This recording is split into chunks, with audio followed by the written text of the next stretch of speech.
Welcome to Newsmax TV. I'm Ashley Martella.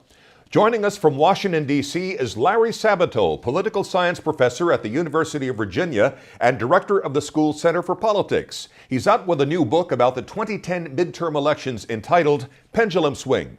Mr. Sabato has been called the most quoted college professor in the land. He's also the founder of Sabato's Crystal Ball, an online newsletter and website that provides free political analysis and electoral projects. Welcome to Newsmax, Larry. Thank you so much for having me.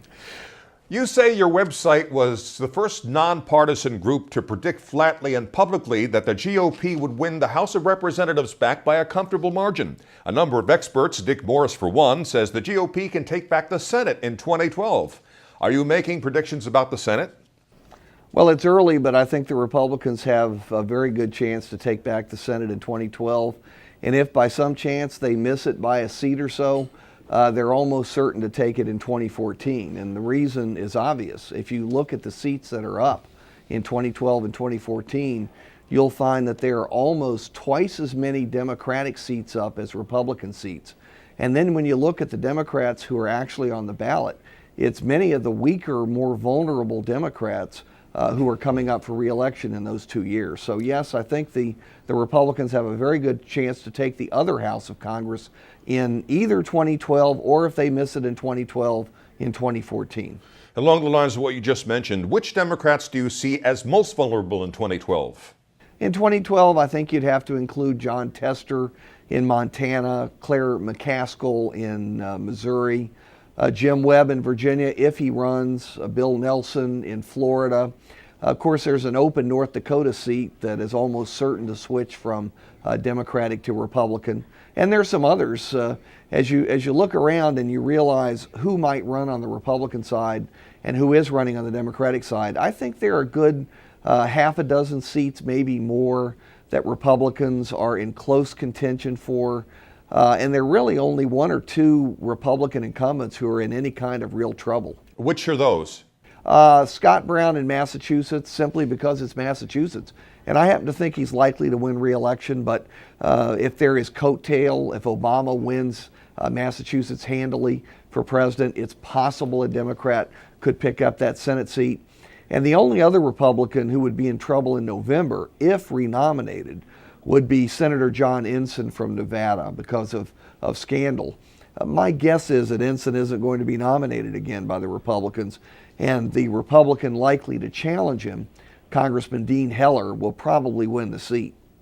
Indiana Senator Richard Lugar is up for re-election, and there's a strong Tea Party movement against him. Now, do you see him as being defeated in a GOP primary?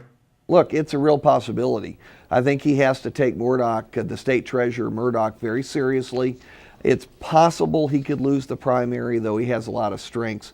The reason I didn't mention him is because regardless of which Republican wins the nomination, the Republican's going to keep that seat. All right, Larry, we saw independent voters who helped elect Obama swing strongly towards Republicans in the midterms. Now the same polls show them going the other way again. How do you predict they'll break in 2012? It depends on which group of independents show up. The independents who turned up in 2008 helped elect Obama. He carried them by about 9 percentage points over John McCain. But the independents went strongly Republican, in fact, overwhelmingly Republican in most of the key races in 2010. Why? First, because a more conservative group of independents turned out at the polls. And second, because there was a strong pendulum swing, a strong reaction to the Obama administration. And Americans like checks and balances in their public officials. Are you surprised at how quickly Obama bounced back in his approval numbers after his self-described shellacking in November? And what do you think caused it? Actually, if you look at the history of polling, that's not unusual. Public officials go up and down like a roller coaster. And I think that has been true for Obama and will continue to be true over the next 2 years. Now, as you note in the book, Republicans picked up 6 seats in the Senate, 7 governorships, and many state houses. When you throw in the 2010 census and redistricting, how significant is that for the GOP to solidify power in the House? If you want to do well in American politics and you can only pick 1 year out of a decade, you want to pick the census year. Because if you do well in the census year, it ends up stretching your influence over 10 years because of redistricting.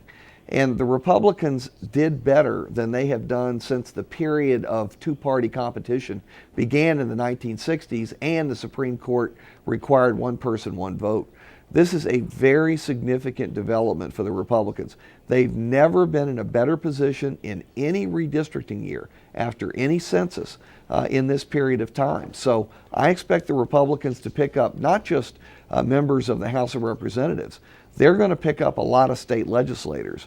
What people missed in the 2010 election is that Republicans gained more state legislative seats than they've had at any time since 1928. They gained 700 state legislative positions in the 50 states, and that is really very significant. We're hearing a lot of speculation that newly elected Florida Senator Marco Rubio could be the 2012 Republican vice presidential nominee. What's the potential impact if Republicans nominate a Cuban American to fill the number 2 slot on the ticket? It all depends on who's the nominee, of course, and there will be dozens of potential VP candidates. But I think Republicans would be wise to take a look at Rubio and other statewide elected Hispanic officials, mainly because the Hispanic vote can potentially deliver up to 40% of its votes to Republicans. And if Republicans are going to win a national election, they need 40% of the Hispanic vote. Lately, they've been getting more like 30% in presidential elections. So Rubio has a lot of appeal, and of course, he represents Florida, one of the great American swing states. All right, let's talk about 2012. Can you rate President Obama's chances of being reelected?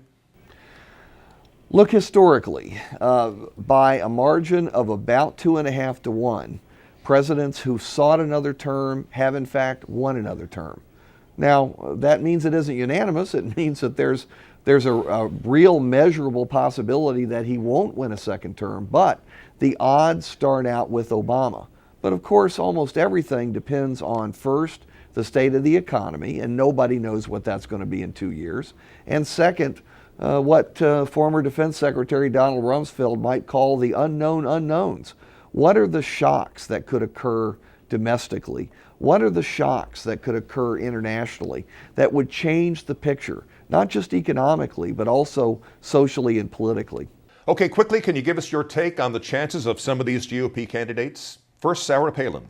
If she runs for the nomination, she has a real chance of winning the nomination. I think she would be one of the weaker candidates in the fall. Mike Huckabee. Huckabee, again, was really tied with Romney for second place in 2008. He should not be ruled out if he runs. It's thought right now that he's leaning against a run. Mitt Romney. Mitt Romney's a weak front runner. You give him minimal odds in favor, but no more than that. Newt Gingrich. Newt Gingrich, again, will be taken seriously in the nominating process. I don't expect him to win because of his baggage from the 1990s, and I don't think he'd be a successful general election candidate. And finally, Haley Barbour. Haley Barbour is a very interesting candidate, and if he runs, there is no better strategist in America in either party. Don't rule him out. National Review recently urged Jeb Bush to run in 2012 before his governor creds get too old. Now, do you think he can overcome the Bush brand problem and win? National Review and the editor Rich Lowry made 8 good arguments why Jeb Bush should run in 2012. However, 8 is not enough.